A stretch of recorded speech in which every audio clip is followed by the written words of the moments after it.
ബഹുമാനിയായിട്ടുള്ള നമ്മുടെ സമ്മേളനത്തിന്റെ അധ്യക്ഷൻ, ആദരണീയനായിട്ടുള്ള ശ്രീ DJ വത്സൻ, നമ്മുടെ ഈ സമ്മേളനം ഉദ്ഘാടനം ചെയ്ത കേരള കോൺഗ്രസ് പാർട്ടിയുടെ സംസ്ഥാന കമ്മിറ്റിയുടെ ജനറൽ സെക്രട്ടറിയും മുൻ MP ശ്രീ മോഹൻദാസിന്റെ സഹധർമ്മിണിയും നാഷണൽ സെക്കൻഡറി സ്കൂളിന്റെ പ്രിൻസിപ്പലുമായിരുന്ന ആദരണീയായിട്ടുള്ള വിനി മോഹൻദാസ് ടീച്ചർ, നമ്മയൊക്കെ സ്വാഗതം ചെയ്ത ബഹുമാനിയായിട്ടുള്ള കയ്പമംഗലം കേരള കോൺഗ്രസിന്റെ മണ്ഡലം പ്രസിഡന്റ് പ്രിയപ്പെട്ട ഷൈജു PA, ബഹുമാനിയായിട്ടുള്ള നമ്മുടെ ഈ മണ്ഡലത്തിന്റെ പ്രിയപ്പെട്ട നേതാക്കന്മാർ ശ്രീ R. രഘുനാഥൻ, പ്രിയപ്പെട്ട അൻവർ ഷാ, പ്രിയപ്പെട്ട സുനിൽ, പ്രിയപ്പെട്ട സലാം PA, പ്രിയപ്പെട്ട മനാഫ്, പ്രിയപ്പെട്ട VD ജോയ്, നമ്മുടെ ഏവരുടെയും ബഹുമാന്യനും പ്രിയങ്കരനുമായിട്ടുള്ള സംസ്ഥാന സ്റ്റിയറിംഗ് കമ്മിറ്റി അംഗം ശ്രീ ജോയ് ഡാക്ടർകാരൻ, പ്രിയപ്പെട്ട ജില്ലാ സെക്രട്ടറി ശ്രീ സേതു മാധവൻ പറയവളപ്പിൽ, പ്രിയപ്പെട്ട ജില്ലാ സെക്രട്ടറി BA ജ്യോതിഷ്, ബഹുമാന്യായിട്ടുള്ള ശ്രീമതി അജിത സദാനന്ദൻ, ബഹുമാന്യനായ ജില്ലാ നേതാവായ പ്രിയപ്പെട്ട ശ്രീ സതീശൻ കാട്ടൂർ, പ്രിയപ്പെട്ട സുകുമാരൻ, പ്രിയപ്പെട്ട ഫിലിപ്പ് ഓളാട്ടുപുറത്ത് പറഞ്ഞു, മറ്റ് പ്രിയമുള്ള എൻ്റെ സഹോദരിമാരെ, സഹോദരന്മാരെ, മാധ്യമപ്രവർത്തകരെ, പ്രിയ സ്നേഹിതരെ, നിങ്ങൾ നൽകിയ ഈ ഊഷ്മളമായിട്ടുള്ള സ്വീകരണത്തിന്, സ്നേഹനിർഭരമായ വരവേൽപ്പിന് ഞാൻ നന്ദി രേഖപ്പെടുത്തുകയാണ്. കയ്പമംഗലത്തെ എൻ്റെ പ്രിയപ്പെട്ട കേരള കോൺഗ്രസിന്റെ സഹോദരങ്ങൾ എത്രയോ നന്നായിയാണ് ഈ സ്വീകരണത്തിന് വേണ്ടി, ഈ സമ്മേളനത്തിന് വേണ്ടി ഒരുക്കിയിട്ടുള്ളത് എന്നെനിക്ക് മനസ്സിലായി. എല്ലാ മേഖലയിൽ നിന്നുള്ള കേരള കോൺഗ്രസിന്റെ പ്രിയപ്പെട്ട നേതാക്കന്മാർ ഈ മണ്ഡലത്തിലെ നിയോജകമണ്ഡല നേതാക്കന്മാരോട് എത്തിച്ചേർന്നിട്ടുണ്ട്. അതിൽ കുറെ സഹോദരിമാരുമുണ്ട്, അതോടൊപ്പം തന്നെ മറ്റ് അഭ്യുദയകാംക്ഷികൾ എല്ലാവരും ഉണ്ട്. അതുകൊണ്ട് നിങ്ങൾ നൽകിയ ഈ സ്വീകരണം ഞാൻ ഹൃദയത്തിലേക്ക് വാങ്ങിയാണ്. നിങ്ങളുടെ ഈ സ്നേഹവും ഈ തരത്തിലുള്ള ആത്മാർത്ഥമായ സമീപനത്തിനും എങ്ങനെയാണ് മറുപടി പറയേണ്ടത് എനിക്കറിയില്ല. ഞാൻ എൻ്റെ മനസ്സിൽ അത് വളരെ സ്നേഹത്തോടെ, കൃതജ്ഞതയോടെ കാത്തുസൂക്ഷിക്കും എന്ന് മാത്രമേ എനിക്ക് സൂചിപ്പിക്കാനുള്ളൂ. എന്തായാലും ഞാൻ ഈ കയ്പമംഗലം നിയോജകമണ്ഡലത്തിന്റെ MLA അല്ലാത്തതിനു കൂടി കേരള കോൺഗ്രസിന്റെ ഒരു ഡെപ്യൂട്ടി ചെയർമാൻ എന്ന നിലയിൽ നിങ്ങൾ പ്രത്യേകമായ പരിഗണനയാണ് എനിക്ക് നൽകിയത്. ഞാൻ MLA ഇരിങ്ങാലക്കുട നിയോജകത്തിന്റെ MLA ആണ്. പക്ഷേ എങ്കിലും കയ്പമംഗലവുമായി ബന്ധപ്പെട്ട് എനിക്ക് ഒരുപാട് സഹോദര സുഹൃത്തുക്കളുണ്ട് നിങ്ങളെ പോലെ. അപ്പൊ നിങ്ങള് എന്റെ വിജയത്തിൽ MLA എന്ന നിലയിൽ വിജയിച്ചപ്പോൾ ആ വിജയത്തിൽ നിങ്ങളേറെ സന്തോഷിക്കുകയും നിങ്ങളുടെ സഹോദരനായ എന്നെ നിങ്ങൾ ഇങ്ങനെ സ്നേഹപൂർവ്വമായിട്ട് ഒരു വരവേൽപ്പ് നൽകാൻ തീരുമാനിക്കുകയും ഒക്കെ ചെയ്തതിൽ ഒരിക്കൽ കൂടി ഞാൻ ഇന്ന് രേഖപ്പെടുത്തുകയാണ്. ഏതാനും ദിവസങ്ങൾക്ക് മുമ്പ് എന്റെ പ്രിയപ്പെട്ട സുഹൃത്ത് ശ്രീ ജോയ് ഇടാട്ടുകാരന്റെ നേതൃത്വത്തിൽ കൊടുങ്ങല്ലൂർ നിയോജകത്തിൽ വെച്ച്, പ്രിയപ്പെട്ട ജ്യോതിഷിന്റെ ഒക്കെ നേതൃത്വത്തിൽ കൊടുങ്ങല്ലൂർ നിയോജകത്തിന്റെ ഒരു ഉജ്ജ്വലമായ സ്വീകരണം എനിക്ക് നൽകിയുണ്ടായി. അപ്പോൾ ഞാൻ സൂചിപ്പിച്ചൊരു കാര്യമുണ്ട്, ഞാൻ ഇരിങ്ങാലക്കുട നിയോജകത്തിന്റെ MLA ആണ് എങ്കിൽ പോലും ഈ പ്രദേശത്തിന്റെ MLA എന്ന നിലയിൽ കൂടിയുള്ള പ്രവർത്തനം എന്റെ ഭാഗത്തുണ്ടാകും. വികസനം, പ്രാദേശിക വികസനത്തിന്റെ കാര്യത്തിലല്ല, മറ്റ് ജനങ്ങളുടെ വിഷയങ്ങളുമായി ബന്ധപ്പെട്ട കാര്യങ്ങൾ കഴിവിന്റെ പരമാവധി പരിഹരിച്ചു തരാൻ നിങ്ങളുടെ MLA പോലെ തന്നെ ഞാൻ ഉണ്ടാകുമെന്ന് പ്രിയപ്പെട്ട ജോയിയോടും ജ്യോതിഷ് കുമാറിനോടൊക്കെ ഉറപ്പ് പറയുകയുണ്ടായി. അതുപോലെ തന്നെ ഞാനിവിടെ പറയാൻ ആഗ്രഹിക്കുന്ന എന്റെ പ്രിയപ്പെട്ട നേതാക്കന്മാരൊക്കെ വേദിയിൽ ഉപവിഷ്ടായിട്ടുണ്ട്. ഈ കയ്പമംഗലത്തെ പ്രിയപ്പെട്ട നേതാക്കന്മാർ, തോമസ് ചേട്ടന് സുഖമില്ല എന്നുള്ളത് കൊണ്ട് അദ്ദേഹത്തിന് വരാൻ കഴിഞ്ഞില്ല. എങ്കിലും പ്രിയപ്പെട്ട വത്സനും, പ്രിയപ്പെട്ട ഷൈജു, അതോടൊപ്പം തന്നെ പ്രിയപ്പെട്ട നമ്മുടെ രഘുനാഥും, പ്രിയപ്പെട്ട ശ്രീ അൻവർ ഷായും, സുനിലും, സലാമും, മനാഫും, VD ജോയ് ഉൾപ്പെടെയുള്ള നേതാക്കന്മാരൊക്കെ തന്നെ ഇവിടെയുണ്ട്.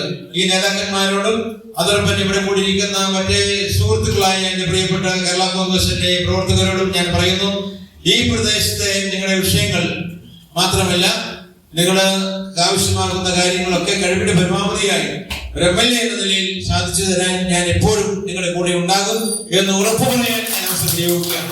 നിങ്ങളുടെ വിഷയങ്ങൾ പലതരത്തിലുള്ള വിഷയങ്ങൾ ഉണ്ടാകാം, അതൊക്കെ എനിക്കറിയാം. തീർച്ചയായിട്ടും അങ്ങനെയുള്ള വിഷയങ്ങളൊക്കെ തന്നെയും നിങ്ങൾക്കൊരു അന്യതാബോധമില്ലാതെ നിങ്ങൾക്ക് എന്റെ അടുക്കൽ വരാനും സംസാരിക്കാനും ഒക്കെ സാധിക്കുന്ന ഒരു സാഹചര്യം ഉണ്ടാകും. അപ്പോഴൊക്കെ തന്നെയും നിങ്ങളുടെ സഹോദരനായി നിങ്ങളുടെ ഒരു ആത്മമിത്രമായി തോമസ് ഉണ്ണിയാടൻ ഉണ്ടാകും എന്നുകൂടി ഉറപ്പുറാൻ ആഗ്രഹിക്കുന്നു. ഞാൻ ദീർഘമായിട്ടുള്ള സംഭാഷണത്തിന് ഈ അവസരം വിനിയോഗിക്കുന്നില്ല. നമ്മളെ സംബന്ധിച്ചിടത്തോളം കേരള കോൺഗ്രസ് പാർട്ടിയെ ശക്തിപ്പെടുത്തേണ്ടത് എല്ലാവരുടെയും ആവശ്യമാണ്. കേരള കോൺഗ്രസ് പാർട്ടി എന്ന് പറയുന്നത് ഒരു വികാരമാണ്. 1964 ജന്മമെടുത്ത രാഷ്ട്രീയ പ്രസ്ഥാനം ഒരുപാട് പ്രതിസന്ധികളെയും പ്രശ്നങ്ങളെയും ഒക്കെ അഭിമുഖീകരിച്ച രാഷ്ട്രീയ പ്രസ്ഥാനമാണ്. എങ്കിലും കർഷക തൊഴിലാളികളുടെ, സാധാരണക്കാരുടെ, അധ്വാന വർഗത്തിന്റെ എന്ന് വേണ്ട സമസ്ത മേഖലയിലെയും ആളുകളിൽ പ്രതീക്ഷയായി വളരാൻ കേരള കോൺഗ്രസ് പാർട്ടി കഴിഞ്ഞിട്ടുണ്ട്. അത് ഏതെങ്കിലും ഒരു വ്യക്തിയുടെ പേരിലല്ല, അതൊരു സംസ്കാരത്തിന്റെ ഭാഗമായിട്ടാണ്, അത് ഒരു വലിയൊരു സ്നേഹ കൂട്ടായ്മയുടെ ഭാഗമായിട്ടാണ് കേരള കോൺഗ്രസ് പാർട്ടി രൂപം കൊണ്ടതും അത് മുന്നോട്ട് പ്രവർത്തിച്ചു പോകുന്നതും ആ ഒരു സംസ്കാരത്തിന്റെ ഭാഗമായിട്ടാണ്.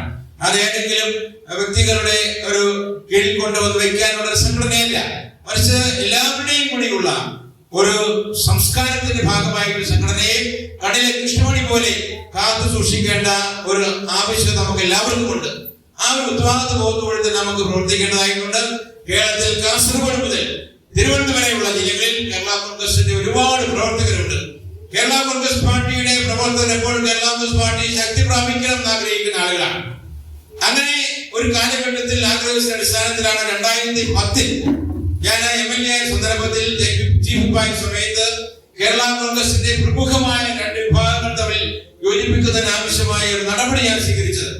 അന്ന് ഞാൻ കേരള കോൺഗ്രസ് യോജിപ്പിക്കുന്നതിന് മധ്യസ്ഥനായിരുന്നു. പല ആളുകളും പലതരത്തിലുള്ള പ്രഗത്ഭരായ ആളുകളും ഈ ഒരു ഏകീകരണത്തിന് വേണ്ടി, യോജിപ്പിന് വേണ്ടി പ്രവർത്തിക്കുകയുണ്ടായി. പക്ഷെ അവരുടെയൊക്കെ പ്രവർത്തനങ്ങൾ സഫലീകൃതമാകാതെ വന്ന സന്ദർഭത്തിലാണ് ഞാൻ ആ ദൗത്യം ഏറ്റെടുത്തത്. ആ സന്ദർഭത്തിൽ കേരള കോൺഗ്രസിന്റെ നേതാക്കന്മാരായ ശ്രീ KM മാണി സാർ നേതൃത്വത്തിലും ഉള്ള ഒരു ഗ്രൂപ്പും അതോടൊപ്പം തന്നെ ശ്രീ PJ ദാസിന്റെ നേതൃത്വത്തിലുള്ള ഒരു ഗ്രൂപ്പും ആയിരുന്നു കേരളത്തിലെ ഏറ്റവും പ്രധാനപ്പെട്ട കേരള കോൺഗ്രസ് ഗ്രൂപ്പുകൾ. ആ 2 ഗ്രൂപ്പുകളും ഒരുമിപ്പിച്ച് ചേർത്ത് ഒറ്റ കേരള കോൺഗ്രസ് ആയി മാറ്റിയ ആ കാര്യത്തിന് നേതൃത്വം കൊടുത്തത് എളിയവനായ ഞാനാണ്. അന്ന് മനസ്സിൽ ഒരുപാട് പ്രതീക്ഷ ഉണ്ടായിരുന്നു. കേരളത്തിലെ കേരള കോൺഗ്രസിന്റെ ആളുകൾക്ക് വലിയ പ്രതീക്ഷ ഉണ്ടായിരുന്നു. കേരളത്തിലെ ഏറ്റവും വലിയ ഒരു രാഷ്ട്രീയ പ്രസ്ഥാനമായി മാറണമെന്ന് തന്നെയാണ് ആഗ്രഹിച്ചത്. പക്ഷേ ദൗർഭാഗ്യകരമെന്ന് പറയട്ടെ, ആ കേരള കോൺഗ്രസ് പാർട്ടി വീണ്ടും പിളർപ്പിലേക്ക് പോകുന്ന സാഹചര്യം ഉണ്ടായി.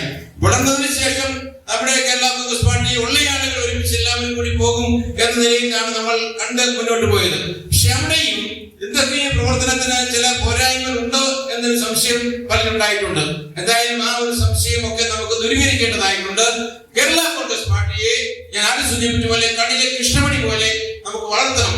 അത് എത്ര പേര് എന്നുള്ളതല്ല, ഇപ്പൊ തന്നെ ഒരുപാട് ആളുകൾ ഇവിടെയുണ്ട്, എത്ര പേരെന്നുള്ളതല്ല, കേരള കോൺഗ്രസ് പാർട്ടി ഹൃദയത്തോട് ചേർത്ത് വയ്ക്കാൻ ആഗ്രഹിക്കുന്ന ആളുകൾ അവരെല്ലാവരെയും ഒരു കുടക്കീഴിൽ കൊണ്ടുവന്ന് നമുക്ക് വലിയ ശക്തിയായി മുന്നോട്ട് പോകേണ്ടതായിട്ടുണ്ട്.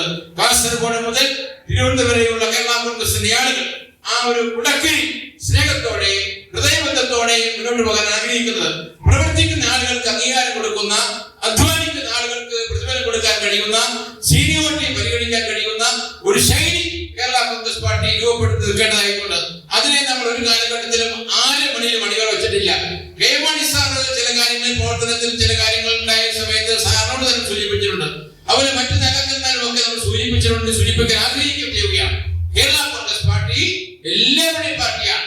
അതില് പ്രവർത്തിക്കുന്ന ആളുകൾക്ക് വേണം, അധ്വാനിക്കുന്ന ആളുകൾക്ക് വേണം ആ നിലയിൽ പ്രതിഫലങ്ങൾ കൊടുക്കുന്ന സാഹചര്യം ഉണ്ടാകേണ്ടത്. പെട്ടെന്ന് എവിടെയെങ്കിലും ആകാശത്ത് നിന്ന് പൊട്ടിവീണ ആളുകൾക്ക് എന്തെങ്കിലും കൊടുത്തുകൊണ്ട് മറ്റ് മുഴുവൻ പ്രവർത്തിക്കുന്ന ആളുകളുടെയും ആ പ്രവർത്തനത്തെ, അധ്വാനത്തെ, കഠിനാധ്വാനത്തെ മാനിക്കാതിരിക്കുന്ന ഒരു സാഹചര്യം ആരുണ്ടായാലും അവിടെയൊക്കെ ചോദ്യം ചെയ്യുമ്പോഴാണ് ആരോഗ്യകരമായ നിലയിൽ പാർട്ടി പ്രവർത്തനങ്ങൾ മുന്നോട്ട് കൊണ്ടുപോകാൻ കഴിയുന്നത്.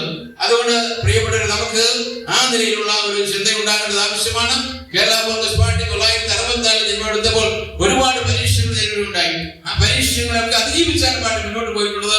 അതുകൊണ്ട് ഇനിയും ഈ പാർട്ടിയെ മുന്നോട്ട് നയിക്കാൻ കേരള കോൺഗ്രസിന്റെ കേരളത്തിലെ പല നേതാക്കന്മാരും പ്രവർത്തകരും ഒക്കെ മുന്നോട്ട് ശക്തമായ നിലയിൽ വരുമ്പോൾ കയ്പമംഗലത്തിന്റെ പ്രിയപ്പെട്ട ആളുകൾ നിങ്ങളുമൊക്കെ ആ കേരള കോൺഗ്രസിന്റെ വളർച്ചയ്ക്ക് കേരള കോൺഗ്രസ് ശക്തിയായി മുന്നോട്ട് കൊണ്ടുപോകുന്ന കാര്യത്തിൽ നിങ്ങൾ ഉണ്ടാകണം എന്ന് വിനയപൂർവ്വം അഭ്യർത്ഥിച്ചുകൊണ്ട് നിങ്ങൾ നൽകിയ ഏറ്റവും ആത്മാർത്ഥമായ ഏറ്റവും നിഷ്കളങ്കമായ നിലയിൽ നിങ്ങൾ നൽകിയ വരവേൽപ്പിന് ഒരുപാട് നന്ദി രേഖപ്പെടുത്തുന്നു. നമുക്ക് മുന്നോട്ടുള്ള യാത്രയുമായി പോകാം എന്ന് സൂചിപ്പിച്ചുകൊണ്ട് കേരള കോൺഗ്രസ് പാർട്ടിയുടെ വഴികളിൽ കേരള കോൺഗ്രസ് പാർട്ടി പ്രവർത്തന മേഖലകളിൽ നിങ്ങൾ എല്ലാവരും ഉണ്ടാകണമേ എന്നൊരിക്കൽ കൂടി അഭ്യർത്ഥിച്ചുകൊണ്ട് ഒരിക്കൽ കൂടി ഞാൻ പറയുന്നു, കയ്പമംഗലത്തെ കേരള കോൺഗ്രസിന്റെ പ്രിയപ്പെട്ട ആളുകളുടെ ആവശ്യങ്ങൾ വരുമ്പോൾ നിങ്ങൾ നിങ്ങളുടെ പ്രിയപ്പെട്ട കുടുംബത്തിന്റെ അംഗത്തിനോട് എങ്ങനെയാണോ സ്വാതന്ത്ര്യത്തിനുകൂടി അല്ലെങ്കിൽ അവകാശ